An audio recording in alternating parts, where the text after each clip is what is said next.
En el espacio de Fundar, hoy vamos a hablar que se está cumpliendo prácticamente un año del gobierno de Javier Milei en nuestro país. Y para eso nos acompaña el especialista en economía, Javier Cofano. Javier, bienvenido nuevamente. ¿Cómo estás? Buen día, ¿cómo están ustedes? Muchas gracias, como siempre, por la invitación. Bueno, un Bueno, gusto. hemos estado hablando, digamos, de varios de estos temas, las últimas noticias de la quita de este 95% del impuesto país y cómo va a impactar en el dólar tarjeta. Bueno, hemos estado como tocando estos temas, pero en definitiva, Javier, digamos, como para hacer un balance, un resumen de las fortalezas y las debilidades que ha tenido este plan económico, al menos hasta el momento, ¿no? Es muy buena la pregunta porque justamente en estos días se está viendo algún rebote de la actividad económica.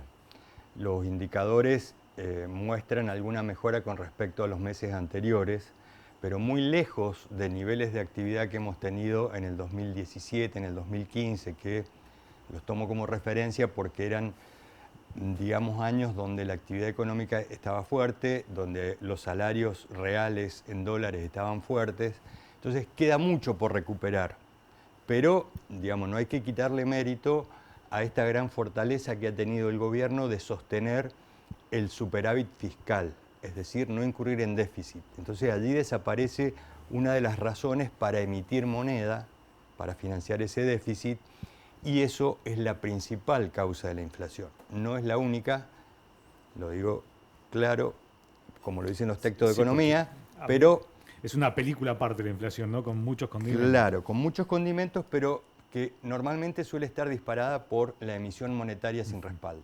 Entonces, esa es una gran fortaleza del gobierno, porque ha convencido a la sociedad de que el sacrificio vale la pena, es decir, que el ajuste vale la pena en el sentido que la estabilidad empieza a mostrar hoy, digamos que mi sueldo empieza a mejorar respecto a lo que era hace 4 o 5 meses, que tengo la perspectiva de que voy a ir al supermercado y no me voy a encontrar una sorpresa, quizás encuentre alguna variación menor. Entonces me parece que eso ha generado un entusiasmo. Esa es otra fortaleza, digamos, el respaldo de la sociedad a que se hagan los ajustes. Pero como contrapartida, y yo ya hablé algo de esto, sería bueno mostrar cuáles son las debilidades de ese modelo, que no es un modelo integral, es decir, que el programa aparentemente se ha ido armando a medida que las cosas van sucediendo. Y eso es una debilidad, porque Porque una muestra mala decisión podría una mala complicar decisión. mucho las cosas. Exactamente.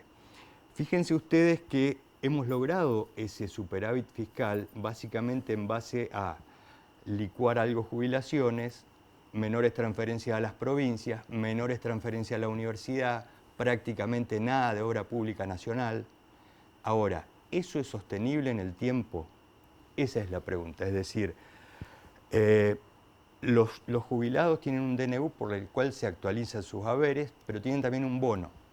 Si un día viene alguien y dice este bono de 70.000 debería ser de 200.000, el equilibrio fiscal, digamos, entonces lo mismo con las universidades, es decir, el gobierno dice voy a poner hasta esta plata, pero no da una política universitaria diciendo, bueno, miren, vamos a sacar carreras o estas carreras las vamos a acotar o vamos a hacer una reforma para bajar el costo por alumno, de tal manera que haya que recibirse en una determinada cantidad de años. Sí, sigue siendo frágil en base a sueldos de los profesores devaluados y gastos de mantenimiento mínimos. La obra pública nacional, y esto estaría bueno relacionarlo con la nota que hacían recién, de ese impuesto que recauda la nación y no hace, digamos que está destinado al mantenimiento de ruta y no lo hace. Claro. Es decir, tanto a las provincias como a las obras públicas les ha suspendido el dinero. Ahora, tiene que establecer un nuevo modo de relacionarse con las provincias y determinar qué funciones van a ser de unos, qué funciones van a ser de otros y en función de eso determinar qué se transfiere y qué no se Porque hay transfiere. cosas de las que alguien tiene que hacerse cargo en definitiva, Exactamente. ¿no? Y Y de la obra ahora pública nacional no pasa eso. no pasa. La obra pública nacional, fíjense ustedes que podrían buscar mecanismos alternativos de financiación, es decir, con el sector privado, participación pública-privada, peajes, etcétera, pero no aparecen. O sea, Y aún directamente está así detenido ahora todo esto. No hay está una muy detenido. convocatoria a necesitamos hacer tal obra, que venga una empresa Exactamente. la explote, no pasa. no pasa, y por otra parte hay ciertas obras públicas que no va a haber privados que las financien y que las tiene que hacer el Estado porque el Estado, nuestra infraestructura, lo requiere. Si para poder producir, transportar, comunicarse, etcétera, es necesaria obra pública. Entonces, esas son las fragilidades, que no ha institucionalizado los cambios, es decir, no hay cambios profundos, no hay cambios de fondo, hay restricción presupuestaria. Y es difícil que la haga si sigue peleándose para hacer cambios profundos, si sigue peleándose con la oposición y con todos los que se le cruzan. Claro.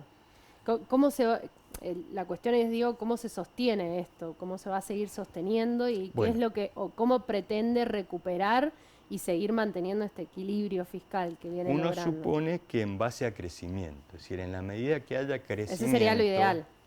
Puede haber más recaudación por impuesto y por lo tanto puede mejorar la situación de estos ítems que yo digo que están tomados con alfileres. Ajá. El segundo gran problema o gran debilidad es esto de sostener la baja de la inflación, que es meritorio, y sostener la estabilidad del tipo de cambio con un cepo y con un dólar que se va, un dólar oficial que se va actualizando a cuentagotas, digamos. ¿Por qué? Porque no sé si el dólar debe valer más o debe valer menos, pero por lo pronto está fijado por el Estado. Por una parte, para que no el aumento del dólar no dispare la inflación, por otro lado, porque no hay dólares. Entonces uno piensa que los estímulos deberían ser al revés, es decir, que debería haber un dólar que haga atractivo venir a invertir, exportar, etc. Hoy no lo hay y las reservas del Banco Central crecen con cuentagotas. Entonces, ¿qué es lo que ha conseguido el gobierno para sostener esta situación? Y bueno, el blanqueo inyectó algo de dólares a la economía. Los exportadores tienen que liquidar sí o sí porque tienen que invertir en las nuevas plantaciones y por lo tanto aparecen dólares. Los inversores, muchos venden dólares en vez de... porque como tienen garantizado que solo se va a devaluar al 2% mensual, claro, toman esa plata, lo ponen a plazo fijo y después compran más dólares, es lo que se llama el carry trade. Pero también son situaciones que no pueden sostenerse en el tiempo, es decir, lo ideal es que ingresen dólares de manera genuina por la exportación. ¿El RIGI tiene un protagonismo ahí? ¿Sirve para eso o no? Por supuesto, porque alienta y le da estabilidad tributaria a quienes vengan a hacer inversiones. Un inversor, digamos, al ingresar, trae sus dólares y aquí para comprar los galpones, pagar las concesiones, etc., tiene que hacer los pesos. Entonces eso fortalece la situación de dólares. ¿Qué pasa con la toma de deuda, Javier? Esto que es una meta tan importante aparentemente para todos los gobiernos, específicamente, bueno, hay buena relación aparente para que esto siga ocurriendo. ¿Cómo lo ves? Básicamente depende de un acuerdo con el Fondo Monetario Internacional. Es decir, nosotros vamos a necesitar muchos dólares el año que viene para cancelar vencimientos. Esos dólares hay que conseguirlos. Deuda para pagar deudas. Claro, exactamente. Rollover, como habla la provincia, necesidad de financiamiento para pagar esa deuda. Digamos, si no tuviéramos acceso a nueva deuda, las cosas estarían realmente complicadas. Yo digo, se está abriendo ese camino.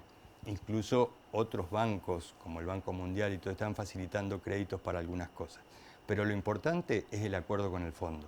Y si vienen dólares por parte del acuerdo con el fondo, no solo se puede pagar la deuda que vence, sino que le da una fortaleza a las reservas del Banco Central que hacen menos atractivo especular comprando dólares.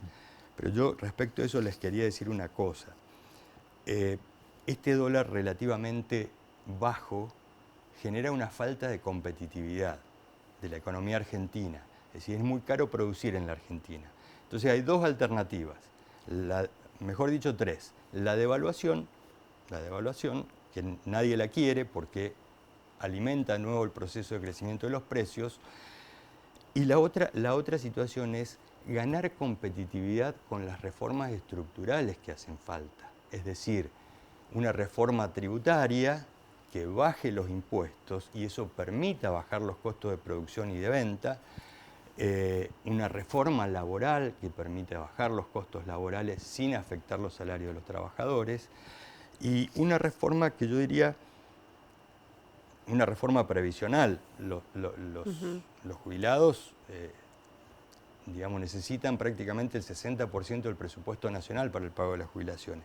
La relación con las provincias, es decir, nosotros tenemos una ley de coparticipación que es muy difícil de cambiar, pero fuera de esa ley de coparticipación hay una multiplicidad de modificaciones, acuerdos, fondos que van por una razón o por otra, cajas de jubilaciones. Bueno, hay que terminar acordando eso y acordando como una especie de pacto fiscal qué impuestos pueden bajar la provincia y qué impuestos pueden bajar la nación. Porque si no, a este nivel de precio, a este valor del dólar y a este nivel de costo argentino en tributos, etcétera, etcétera, se hace muy difícil competir. Eso no lo vamos a ver ahora, en el corto plazo, pero sí lo vamos a ver a medida que avance el tiempo y en la medida que siga habiendo algo de inflación residual y el dólar se quede retrasado. Claro. Entonces, en un momento, o bajan los precios, o bajan la estructura tributaria y de costos de los precios argentinos, o se termina devaluando. Es la triste realidad que hemos vivido muchas veces. Veremos. Entonces, bueno, ¿qué decisión se toma en base a eso? ¿No? Claro. ¿Cómo se avanza? Por ahora son todas buenas noticias y es probable que, digamos, hasta marzo del año que viene, si hay un acuerdo con el fondo y todo lo demás, haya buenas noticias. Lo que va a haber que vigilar es la actividad económica y el empleo, para ver si realmente, digamos, estamos competitivos, si empieza a crecer el empleo y la inversión. Sobre todo la de las pymes, ¿no? Sobre todo la de las pymes, claro, que son las más complicadas para competir, claro, que no tienen escala. Tal cual. Javier, gracias, como siempre. Gracias a ustedes, esperemos que bueno, que las súper cosas se amplio encaminen. para resumirlo, pero siempre bien explicado. Claro. Gracias, Javier. Bueno, gracias a ustedes. Javier Cófano en el espacio de Fundar. Última pausa y ya venimos.